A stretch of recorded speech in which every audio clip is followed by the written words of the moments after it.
Okay. Efficiency Experts YouTube. Hello, ladies and gentlemen, and welcome to the return of the Efficiency Experts Roundtable discussion. Today, we're going to be talking about a number of updates that have come to the game recently. But first, I'd like to introduce our panel. My name is Dragon Sans. I've been the leader of Efficiency Experts since inception. My name is Jordan, go by Wrathful in game. I am a comped player, and I'm an avid Iron Man player. Hello, I'm Alex, RSN Evo. I'm Overseer of Efficiency Experts, and I'm 69th Jack of all trades. Hi guys, I'm Andrew, current RSN Deter, although you may also know me in-game as Power. I'm comped on RS3, and probably the only remaining player to not use any overrides. G'day, I'm Shane, also known as Darkscape. I'm the eternal rank 1 Darkscape player, and a big shout out to all the fans. All right, so now that we've met our panelists, let's just jump right into it. Jordan, do you want to go over the recent name releases and maybe give us some of your thoughts? Okay, the botched inactive name release. Good stuff there. We should start off by talking about the failure to launch with the A name release. The names were released about 15 minutes before the broadcast, which caused mass outrage from people. All the names were sniped away. I know some of us did get some names, but there were a lot of people who weren't so lucky. Then with the B name releases, they had a set time. They came out on time. They were released. That was okay. But we still had a lot of problems with people name sniping and, taking up names to sell. The problem with that was you could make a level 3 account and no restrictions. Anyone could have anything. And that caused more outrage, saying names are being sniped up and pulled away from people who actually want them by people with the intent to sell. Jagex then rolled out an update with the C name release, and that was to have a requirement of members and 250 total level. Personally, I don't think 250 total level is high enough. It should either be a in-game days played amount or more along the lines of 1,000 total to be taking inactive names. Normal names that are already available should not be affected, but the recently released names should definitely get some changes. What are your guys' thoughts on how the name release was rolled out? Well, I reckon one of the strange things definitely is with the A letter, the fact that there was such a huge gap between when they announced it and the actual release of the names is just reflective of the lack of synergy between the departments, I reckon. They just got to... Thankfully, they've sort of fixed that up, but it's disappointing they couldn't get that right, but I understand.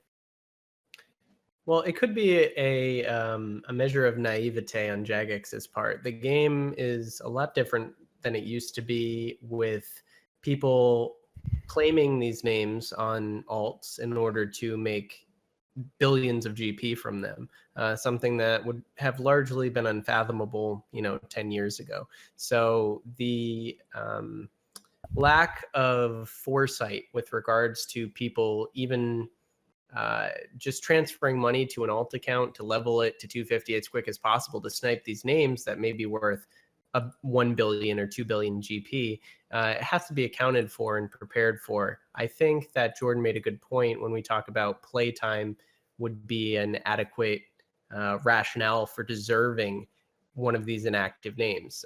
The system is for people who have long suffered with XX Super Salty Sea Cow as their name, and when they want to just be a Super Salty Sea Cow. So those are the people who deserve it, the people who've played for 10 years with Walmart 54 or iPod Nano 27. And, they deserve a better name if they've played a long time. And I think that's the idea of the update. And I think that's a good suggestion. Yeah, definitely. In terms of the mechanics, I think that Jagex has done a pretty good job ironing most of those out from the C release onwards. We've had the total level requirement. The broadcast seems to be tied in directly with this name release server now. Yeah, they fixed that up, which is... It's going out like exactly on time. it's not even worth trying to spam the name anymore. You kind of just wait for that to pop up in the chat box and hit enter. And I think in that regard, they're doing well, but I think there are still issues and there's questions surrounding who should be taking these names, what kind of requirements would be good or would prevent the name hoarders, and then how they handle releasing names that are taken by hoarders, and also the issue with the offensive name method, which I can describe a bit later, how that works. And that's been an issue with sniping as well. But what do you guys think makes an account deserving of taking one of these names? Is 250 high enough? Or should it be based on total Definitely level at not. all, or XP, or playtime, or something else? Well, it shouldn't be playtime either, because you could just make an account now and give it sort of like keep it logged on for a day, and then you've hit 18 hours or 24 hours or whatever. But I think just a 500 total is reasonable, because you got to remember as well that Jaggers still want to get a bit of coin out of this. So 500's reasonable, I think. And then you got to have old school as well, though. So probably 400 on the old school. If that would be the bare minimum, I think that's reasonable. You first. I will say that just to try it out, I did level one of my refer a friend accounts up to 250 total. And without optimizing the method really at all, it took me about 2 hours of in-game time. So it's really pretty achievable. It's not too bad. And I'm sure that there are people doing that on several accounts so that they can hoard more names. Right. So it's definitely something that the more experienced RuneScapers would be able to do on a large scale, which is why I actually disagree about the playtime method being more boostable than total level, because it's much easier for somebody who's well established, who has a lot of money, who understands the game better, to transfer either funds or resources to an alternate account and get that total level quickly. Playtime, everybody gets it the same, no matter what. I mean, you could obviously AFK a div alt if you wanted to, but you were doing it just as efficiently as the next person. It's not an unfair advantage to those who already have more resources. And that would be compounded if that total level requirement were to get higher and higher and higher. Whereas if playtime got higher and higher and higher, it would always remain equitable. And I think that's probably why I support that. But I definitely see arguments for the other side, as in, better performance means more deservedness. What do you reckon a good time is? I was honestly going to recommend either 20 days or 25 days, because I think that's what a casual player will put in over the course of maybe a year and a half. And yeah, that's probably good then. Yeah. And that's somebody who's suffered with a subpar name. So that's as well, though. Put time at and the just a low total level, so that way it can get noobs who've played a lot. What if you stay somewhere around at least 10 million total XP? I mean, that discourages name farmers from leveling up skills. I mean, you could still do it if you reasonably wanted to, and it wouldn't take that terribly long. But, even if you're like a super casual noob, 10 million XP is definitely achievable. Yeah, definitely. Right. It definitely is, unless you do clues your whole life or you're free to play, which could definitely cover some of these players. Andrew? Yeah. Well, without going into like technical feasibility, in an ideal world, I think it would have been nice if Jagex had been able to kind of scrape the player database prior to the name release, or like say at the same time they took the names away from the old accounts, also to just do a search of all the active accounts and like set whatever cutoff 250 total, and then mark those as eligible. So any new accounts created after a certain cutoff date or that reach 250 total after a certain cutoff date would be ineligible for the names. Yeah, that's a good idea. Better way to do it than now, where you have people maybe frantically leveling accounts so that they can grab names on them. Right, and it's not like these names are seeing the love and attention they deserve. A lot of people are getting them just to sell them, which is why, there's any number of criteria you can put on this system. You could make it so the account has to be above a certain real-time age. So, you haven't had the name you've wanted for longer. There could be a queue system whereby somebody who has had a name longer has an increased priority with regards to picking a new name. Or if somebody has just an older account, they have an increased priority towards picking a new name.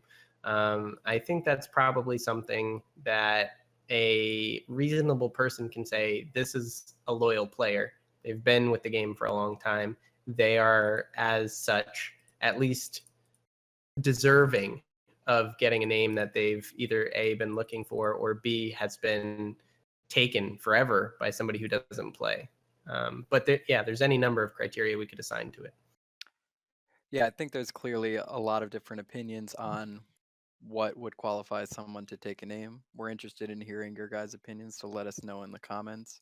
But in the meantime, I think we should also talk about how the name hoarders are hoarding these names, how they're sniping them, and then how Jagex is addressing this, both people selling names and the recent statements that JMods have made both on Reddit and on the RSOF about how they're going to punish these name hoarders. So first of all, for those of you who are unaware, there is a method whereby you can snipe a name, or at least give yourself a better chance at getting a highly contested name, which is to first give yourself an offensive name and wait for Jagex to remove it, at which point you'll be given some sort of alphanumeric string as an RSN number like ABC123. And then when you log in, you're forced to change that upon login. However, unlike the normal name change process in game or on the website, there's no confirmation dialog. So you can just type in the name that you want, and then you can spam click, or, we even suspect people who are hoarding these names to sell are auto clicking during the name release so that the instant that they're released, they can get them while regular players are still going through that confirmation dialogue and they're just too slow to get them. So I think pretty much everyone can agree that that is not an ideal way and that Jagex should do something about that. What do you guys think? Well, yeah, it's pretty simple. Just add a confirmation, then you're done. Right, that would put them on the same playing field as Yeah. everyone else. And That's fine.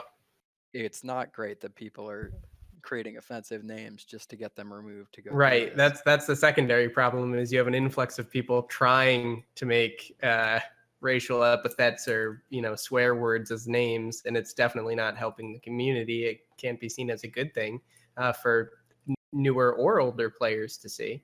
But that's a secondary issue to what we're discussing currently, and that's the unfairness of it all. They could always add a CAPTCHA. They could always do any number of things that a ticket master would fail to do as well, but you know what I mean. They can add these controls. It may be difficult. I actually have a preferred solution that I'd really like to see implemented, which is that if your name's removed for being offensive, then you are automatically given one of the randomly generated Jagex names that always come up as suggestions. So it'll be like, HMG Cabbage 69. 69 Drakefly. Apologies to 69 Drakefly out there. Yeah, so that gets assigned as your name automatically, and you get locked out of all name changes for a certain period of time. I think that that's fair, because if you have an offensive name, you don't deserve a good name. Well, on that note, they have a mechanic already to just disqualify people from name release names. So I feel like they could implement that too to the offensive names. So for example, you could make your name whatever you want as long as it wasn't from the release. But then again, giving you a random name so you have to get a bond later on to change it, yeah, that's a pretty nice punishment too, to be honest. I agree completely. And the last thing I do want to mention is that some names that were taken using the offensive name method by hoarders to sell in the E release were later, Jagex has been going in manually Jagex support in some instances and removing these names from the account and re-releasing them to the community. But they did it for a couple names in the e-release via Twitter, which I think is, not exactly as fair or transparent or open a method of doing it as the in-game broadcast. Ideally, they wouldn't be being hoarded at all. But, if you just happen to be following that Twitter, you got lucky and maybe got a name. I thought that was a little unfortunate too. It's better than nothing. So you got to be happy to see some input from Jagex and some measure of responsiveness to the community's desires. So not only in them adjusting how the names are released and that structure, but also responding to popular complaints. Speaking of responding to popular complaints, I think we should move on to the next topic, which is the changes to the ARC and the Salty title that comes with it. Do you want to introduce that, Alex? Yeah, of course. All right, so I'm going to start with basically a rundown of all the patch note stuff related to the ARC. So basically, they released the high armor of Hanto and the weapon sets, which were previously from Treasure Hunter. The Alea Crablets now have a timer, which is a nice quality of life thing. Turtle traps have fewer restrictions, i.e., there used to be certain squares when you try to place them, it wouldn't let you. The Arc Journal tracks your rare resources, which is nice. There's a quick chat for like R-Hat and those other Amanishi Slayer creatures. And the Uncharted Islands now lets everything spawn, because before you would have like all 5 spawns on top of each other and make Hunter something very hard to do. But we're going to jump into the more controversial topic, which is basically the high armor of Hanto and how it was previously Treasure Hunter content and is a requirement for the Salty title. So they changed the Salty title requirement because they're going to previously grandfather former Salty title people to be able to keep their title, whereas other people would have to grind for the armor. And the armor is 135k chimes, 240 taijutsu to buy, which is a pretty steep cost. I'm pretty sure that is significantly more. I think a number I read on Reddit was about twice as much as every other Salty item shop thing, which is pretty substantial. And personally, in my view, I'm for them making it a Salty wreck in this. Well, I mean, I'm for them getting rid of the grandfathering, because that's a little weird that if you did it at a certain time, you get an easier Salty title.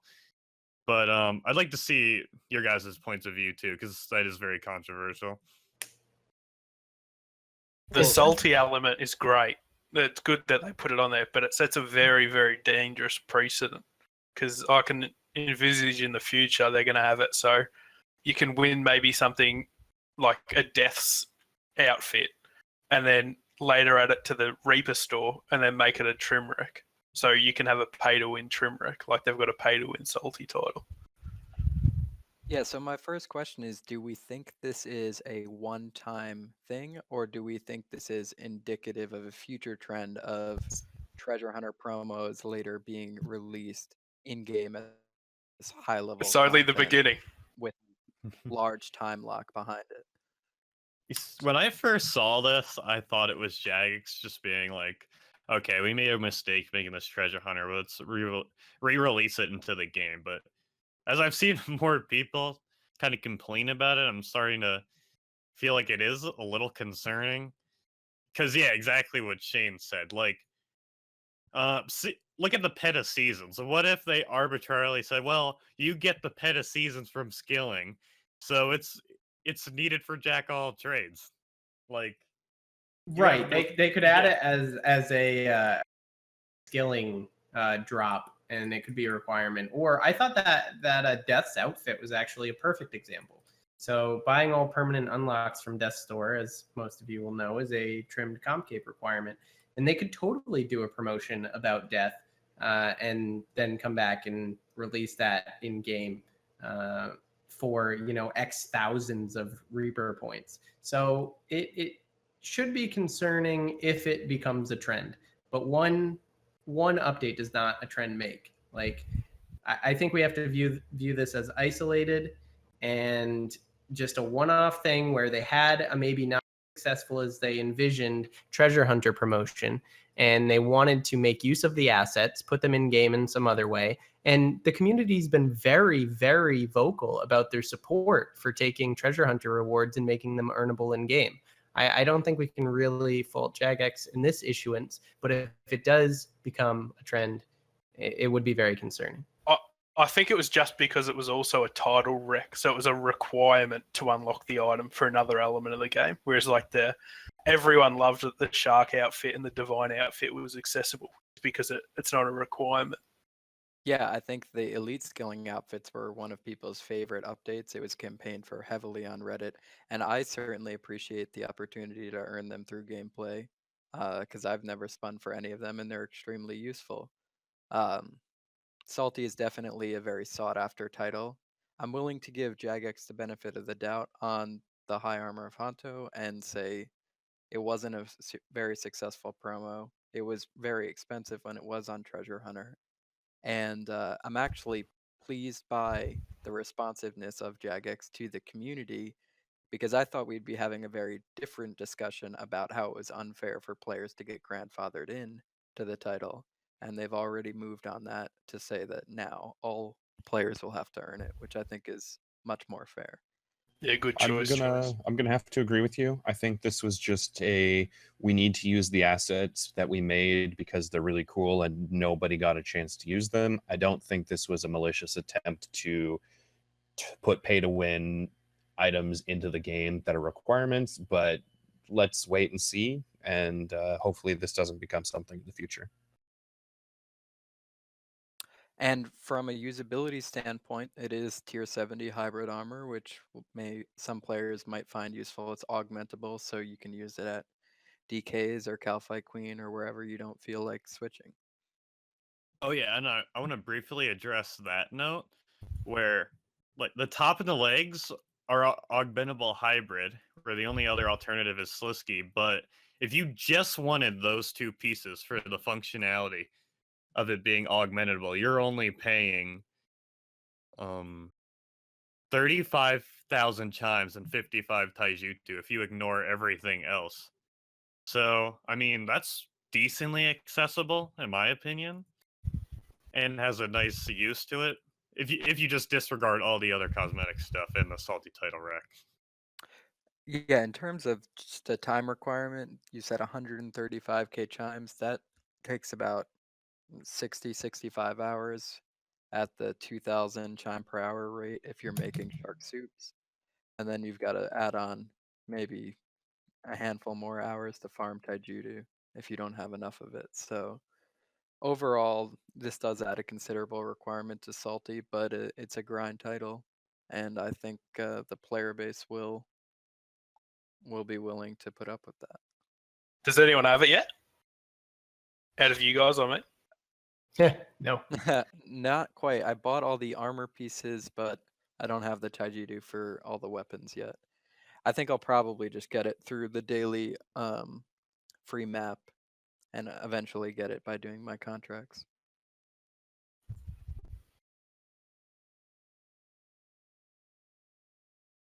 So any other thoughts on this ARC update? No, mate.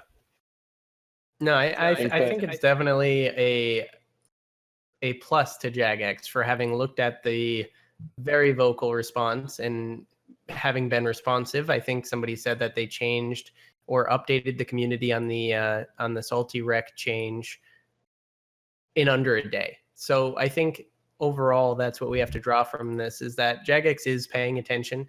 And you don't hear people complain as much about Jagex not listening, Jagex doing what they know is best. They have been more responsive, at least in my short time back to Galanor. So I think it's a net positive, actually. And even though it took them 2 tries. It's better late than never. So Yeah, absolutely. In the past 6 months, or probably even longer, Jagex's involvement and responsiveness on Reddit and other social media has been really high, and I think they've been very attentive to the community's concerns on most things, which is why we have skilling outfits in game. right, and why we will have a Vitalis threshold. Exactly. Maybe. Yeah, maybe. Anyway, all right. So the next thing we want to discuss is maybe a liner note to this week's updates, which is the promotion of obtainable in-game marks for the Avernic outfit from Nomura. So, Andrew, do you want to go over that real quick?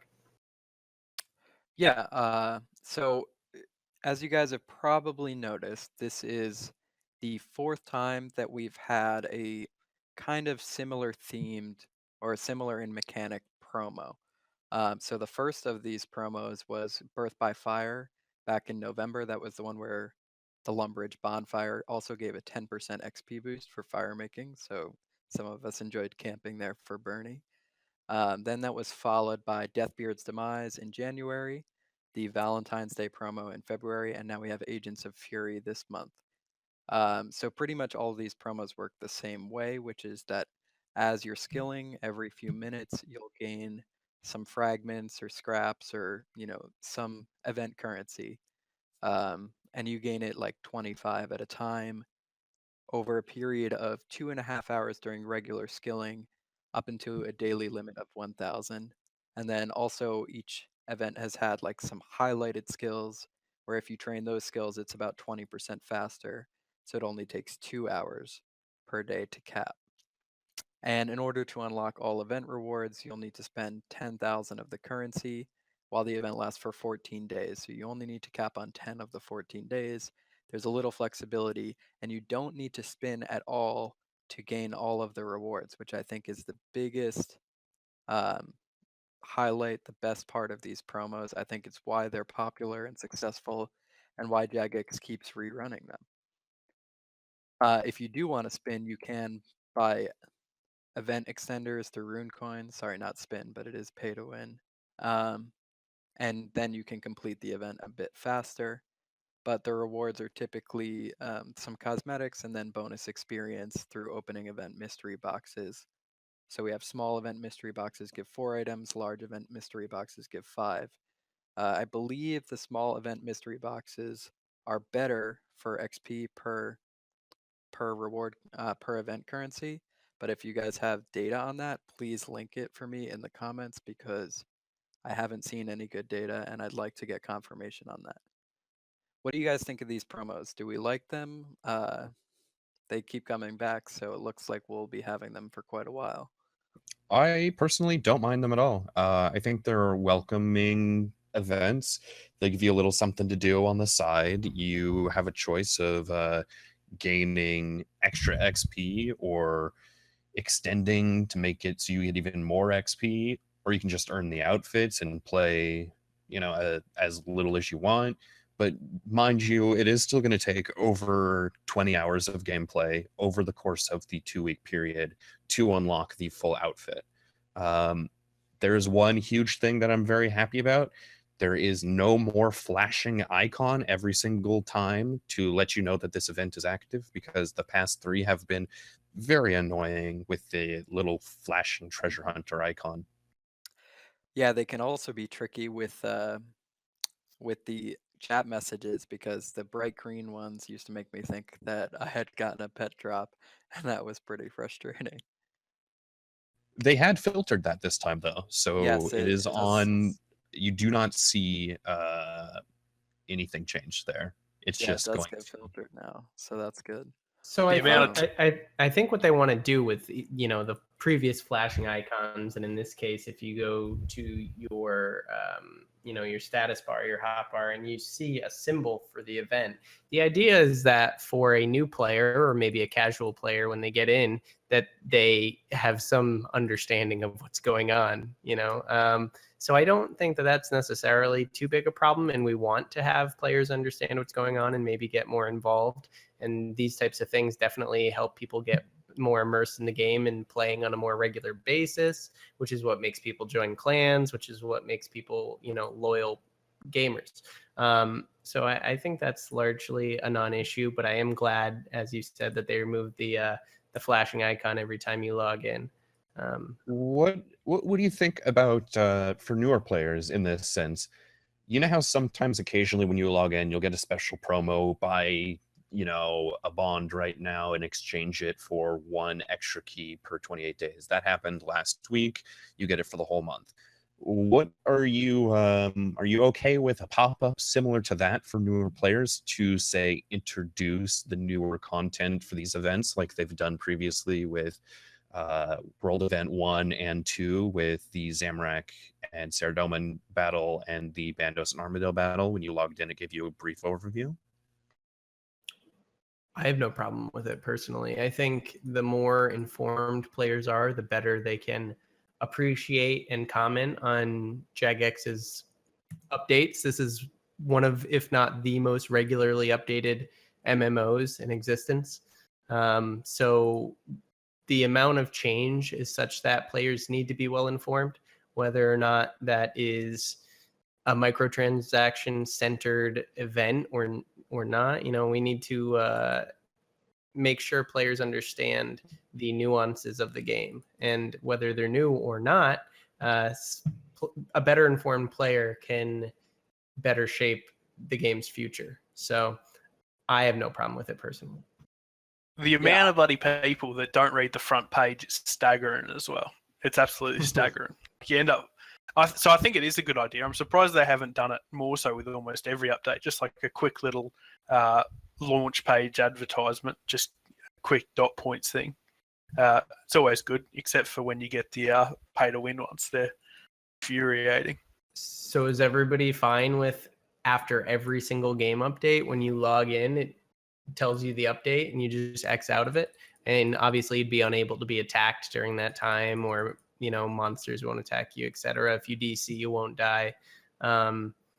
Is everybody okay with sending those types of messages to players? It would be something you'd have to click out of once a week. So Yes. I think that would be a good thing for the community. Yeah, definitely for community engagement. And I did see, just to sort of go back to the promo, I did see a comment from Shawnee on Reddit about one of the earlier promos where people were complaining about the flashing, where he basically said it's a trade-off for them between frustrating some more experienced players, but also trying to get some newer players to engage with the promo and with the content. And they were concerned that by not having it flash, that people would just ignore it or not pay attention, and they saw a much lower response rate. So Then this is maybe a some fair kind of- trade-off then. Or Yeah, they make it flash for anybody under 1,000 total. Exactly. I mean, Some kind of middle ground where just maybe even if you haven't opened the event before it flashes, or something like that. there you go. But overall, I like these promos. Actually, during the early ones, it was like Birth of Fire was one of my favorite promos because it came immediately on the heels of, I think, the one with the stickers, the brain stickers for like Halloween or something. And that one was impossible. No, that one was possible to do without spinning, but it took like forever. And a lot of and the high armor of Hanto was impossible to get without spinning. So they gave us a promo where we could earn all the rewards in game. I loved that. I also loved that it had something to make it unique, which was an experience boost at the bonfire.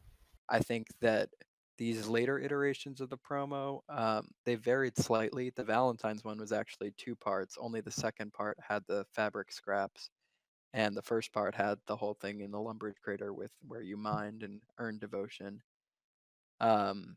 So I like to see a little variation. I would like to see, if they're going to keep rerunning this promo, each one confer a unique benefit like the bonfire XP boost. This one doesn't seem to, or if it does, I'm not aware of it.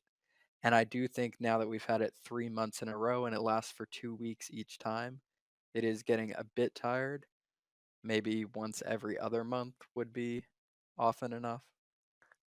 And the last thing is that the scraps always last in game for like another week after the event ends, and every time you log in, you get a chat message that says they'll be converted to coins in like X number of days, which gets pretty annoying because that they should just take them away when the event ends, or maybe only a couple days after. Anyone else have any thoughts on these promos?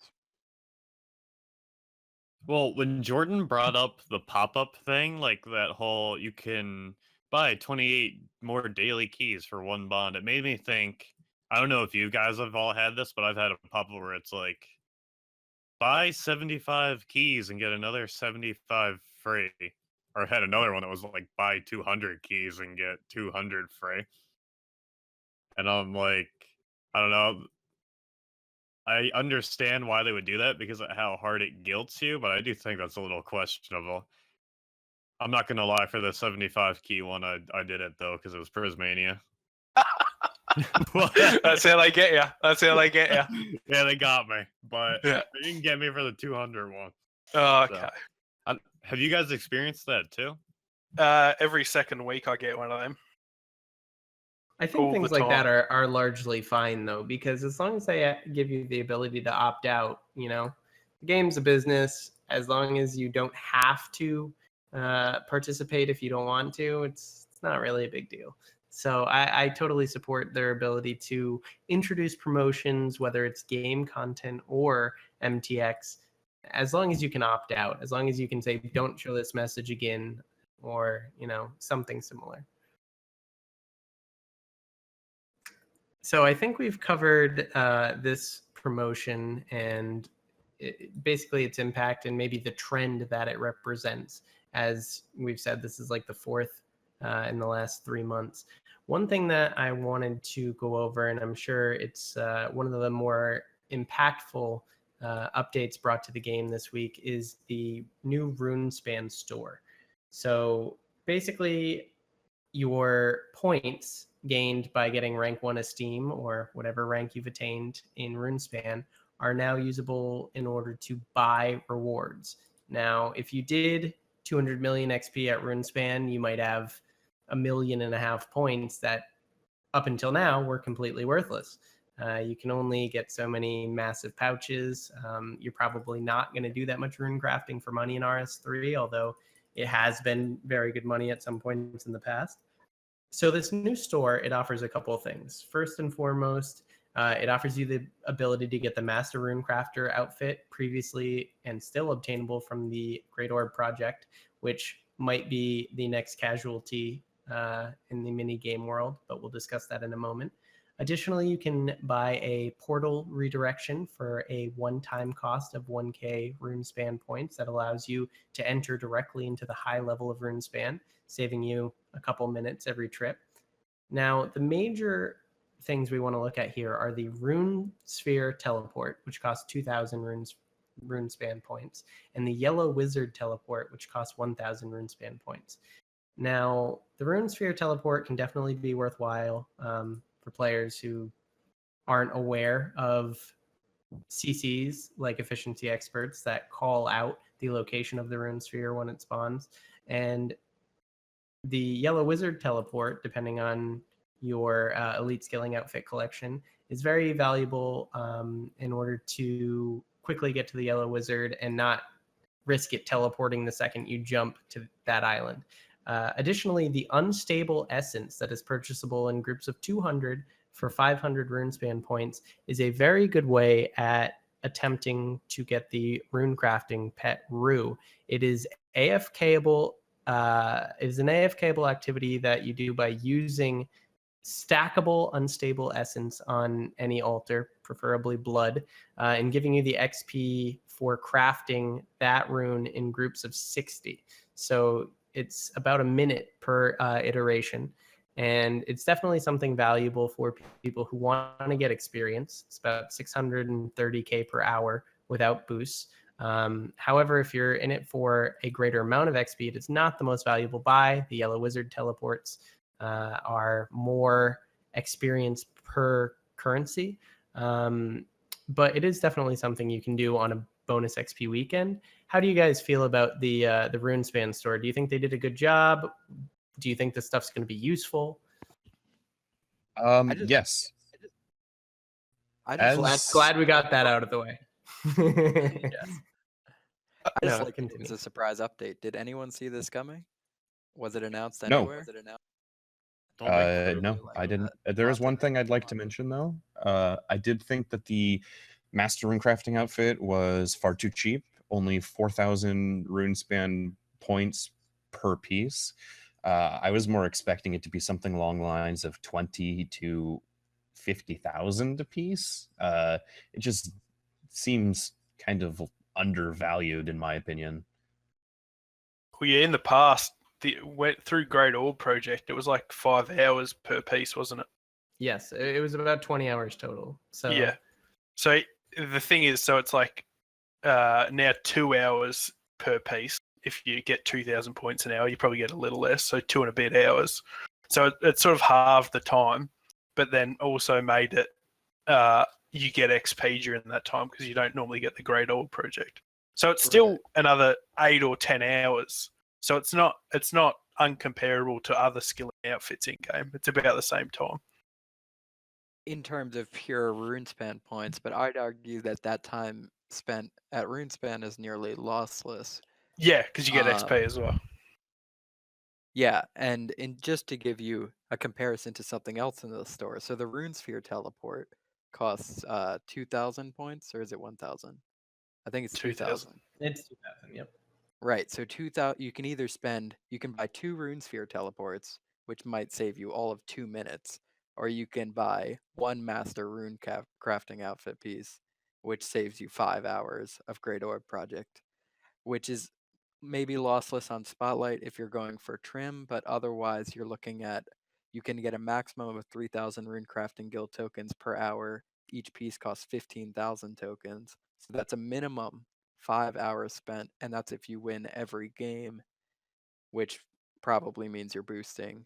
And otherwise, if you're doing 50-50, it could take, nearly 9 hours. Or sorry. Yeah. Well, yeah, as a part of the Requiem GOP Gods, I am a bit disappointed to see it get shut down. Or basically become worthless now. I think the only thing left is the colourful outfits, isn't it? There are still cosmetic outfits, yes, that you can put in your Yeah. armor case in your house, but I think that this will definitely, it'll render Great Orb Project dead content, Yeah. probably even on Spotlight, except for AFKing for Thaler, unless Jagex does something either to raise the price of the Master RC in Runespan, or to lower it at Great Orb Project. Which, if they want to make it, to be fair, prior to this update, it was one of the least worth it skilling outfits to get, because you would need to be going for at least 120, if not 200 mil, for it to make it worth the time investment in terms of time saved. And now it's obviously much cheaper. If they did want to bring it more in line, I think Jordan was saying, with like Lumberjack outfit or other regular skilling outfits you can earn in game, then this update served its purpose. But I think that then Great Orb Project needs to be rebalanced, because otherwise the game will just die. I mean, it's been dead content for years now, though, to be completely honest with you. I mean, it was definitely 100% dead before the minigame Spotlight system. And if they wanted to kill any reason to do it off the Spotlight system, they just did it. So I don't know if that is an unforeseen consequence. I'm pretty sure they must have done some sort of analysis that only 400 people touch Great Orb Project in a given week. And they said that's not even worth it, even for what used to be a competitive community for Great Orb Project. They might rework it. I kind of think it's going the other way. I think they might say it's outdated. Gameplay really isn't all that interesting. They could reuse that type of gameplay in something else with different rewards, or they could just add new stuff. I mean, the rune crafting skill is so much different than it used to be. There's rewards that may be outside traditional crafting methods that we haven't even thought of. And on the note of rune crafting, real quick, from an Iron Man perspective, this update was fairly nice. We have never had access to any of the teleport tabs that were purchasable via the Great Orb Project store. And now you can participate in doing what is known as the rune crafting wilderness tick method, as to where you would run blood runes through the abyss and then use an astral teleport with your hood to get about 30,000 more rune crafting an hour, just doing a quick astral run afterwards. But on another note, buying the nature tablets and just running nature runes on a main is about 9.8 mil an hour from what I've been reading on the math. And if you're just an average player and you have a bunch of excess points laying around, the nature tablets are fantastic, easy money. Yeah, I think a really underrated part of this update is the tablets. I think most people were focusing on the Master RC and the Unstable Essence. But I did see some math that suggested that the tablets are better XP than the Unstable Essence. Right, over the long run, correct. Yeah, not to mention, of course, better money. So Was that on the Reddit post by that Skyfrost bloke? Frostbow or Jeffrey? I'm not sure exactly. Okay. Yeah, there's a few of them, so It's big definitely shout out to them. It's definitely Sky Frost. There we go. Who has the Alright, credit to calculations Frost. for the XP/runespan points, etc. What a superstar. Yeah, well, I think the thing is as well, with the Unstable Essence, it seems like it's 600,000 XP an hour, but it takes like probably for an hour of doing it, you probably need to do like, is it 60 or something? Maybe a bit less like of 40. actual rune spend. 40. Yeah. So, it's only 15k extra XP an hour. So it is additional, but it's not like an absolutely huge buff. Yeah, the best description I saw of the Unstable Essence was that it's like crystal urchins are for fishing. It's that for rune crafting. There are some differences, which is like you don't just turn it in one tick. Yeah, Instead, it's 630 base. It's 630k base RCXP an hour. Bonus does work, and you may want to use it on double XP weekend. Might be even more worth it. And of course, it does come with a nice pet chance, unlike urchins. So it's a nice method for people like Gunner. But Yep. other than that, if you're just looking for maximum XP per runespan point, then it may not be your best option. I think the yellow wizard tellies are better if you camp runespan beyond your daily challenge and you exhaust your 5 free daily teleports from the outfit. So you could get those, or you can get the altar teletabs and then do regular rune crafting and make some money and get some XP as well.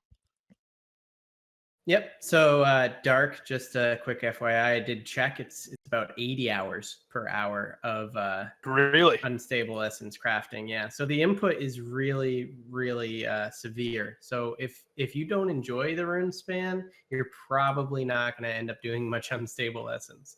And if you care a lot about money, you probably won't do a lot of Unstable Essence. So again, either astral tabs or nature tabs. Those are probably your better bet if you enjoyed the traditional rune crafting method. But all in all, great update, I think. It was, as Andrew said, unannounced. It was something that may lead the way for other outdated currency to be used, ecto tokens. I don't know. Anyway, so we'll see on that one. But I thought it was a great update. Personally. Yeah, I'm hoping to see a lot more people do some legit rune crafting. I noticed before this update came out, the prices of runes were actually creeping up pretty high. Blood runes were at nearly 600 each.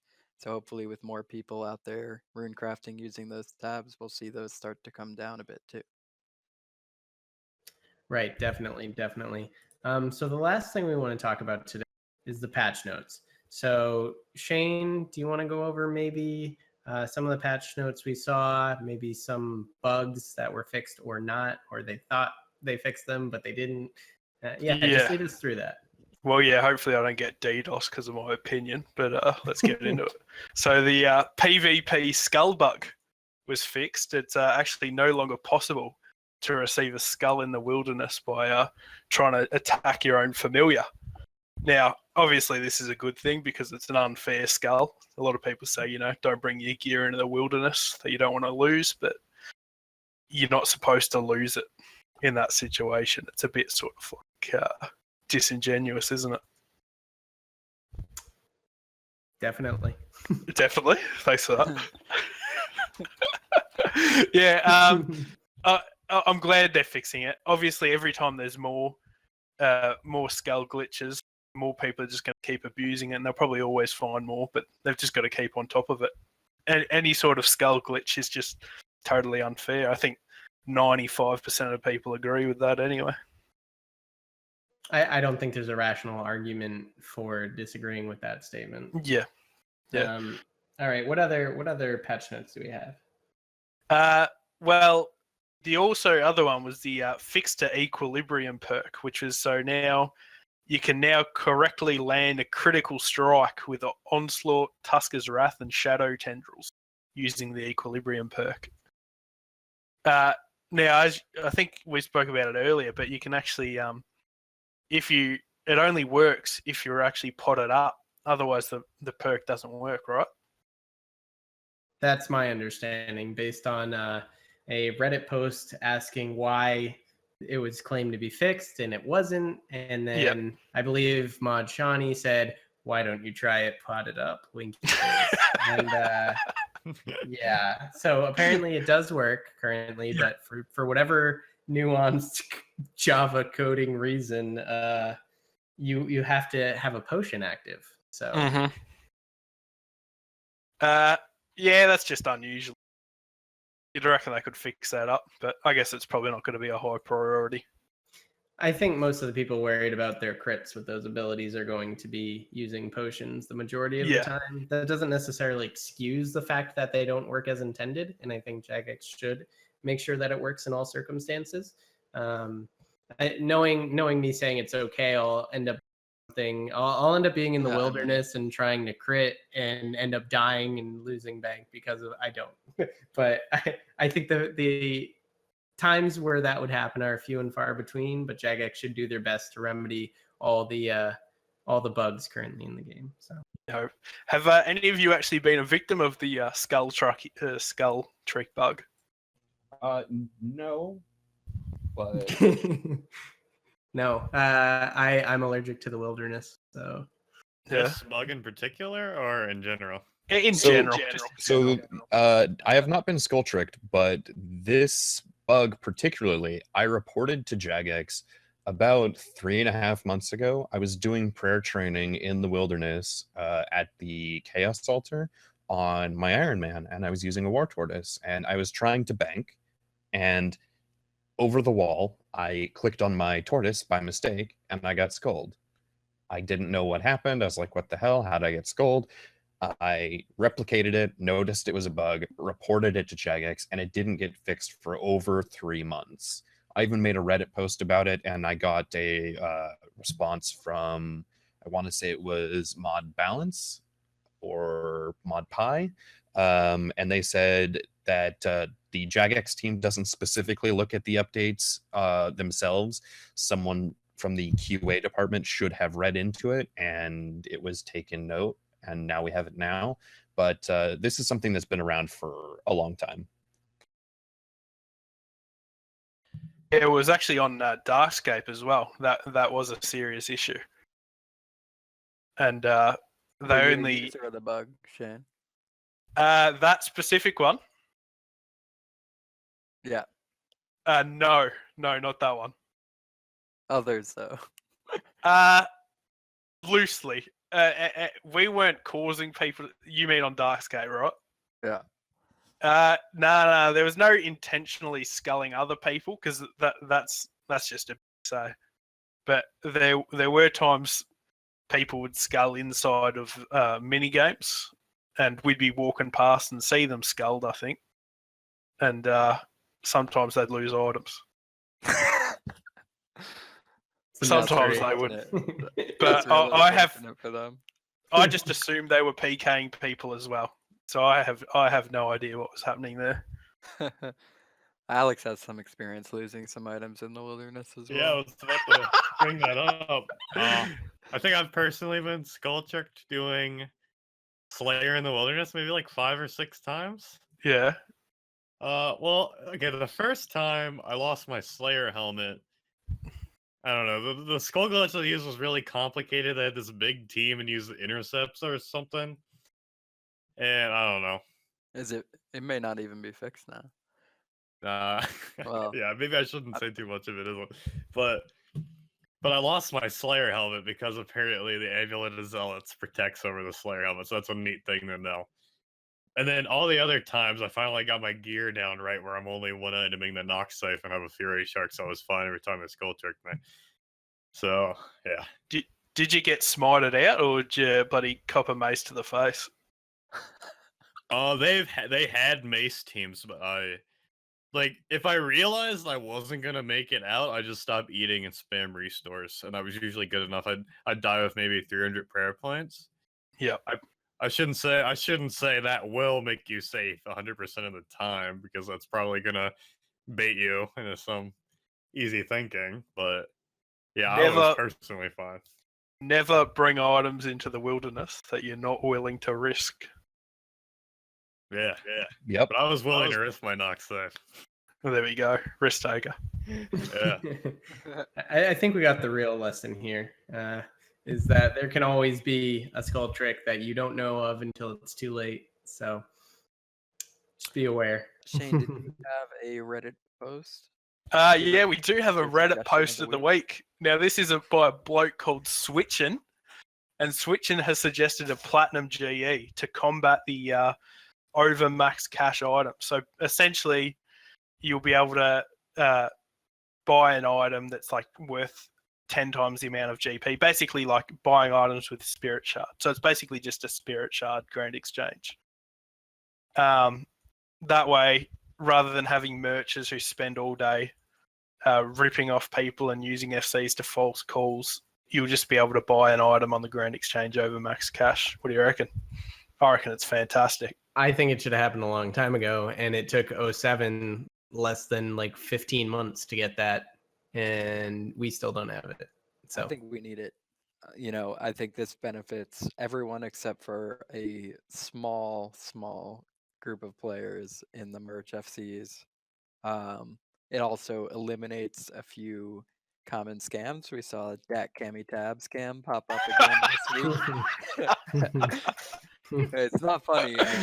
Always check second screen. Always check.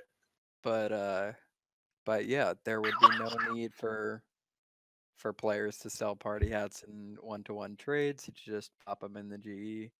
I think it's a win for everyone, except the scammers. No, I Chuck that in definitely the chat, agree. Yeah. So we'd like to hear your comments about anything we've discussed today. You can either join the Efficiency Experts clan chat in game, put it here on YouTube. I'm sure you know somebody if you play RS that's in the clan, so you can shoot them a PM. Additionally, we have a Discord server that we are going to link below. Feel free to stop by and flame us or chat. The former is much more likely, but we'll see. So yeah, let us know. We're looking for a constructive discussion about the future of all versions of the RuneScape game, be you an old school RuneScape player or RS3 or, whatever. Chronicle. Maybe you're the best Chronicle player in the world. Stop by and let us know. So I look forward to doing more of these in the future and having a diverse panel. How do you guys feel this series is going to evolve? I think only time can tell, but what do you guys think? Like to see a rotating cast of panelists. Like to take some discussion, some suggestions from the comments on topics we could discuss, content we could cover all the new updates. Yeah, or anything definitely. That seems interesting. Definitely. So I think we're going to try to do this once a week, and we're going to discuss updates. Obviously, the bigger the update, the more involved the discussion, probably the longer the podcast. But even in times of light updates. We'll have stuff to talk about, so I'm not too worried about that. Anyway, thank you guys very much for watching the video. If you've made it up to this point, you have some extreme dedication. It will serve you well in your RuneScape endeavors. So please stop by, drop a like or comment, and we look forward to seeing you again. Happy scaping. See you later.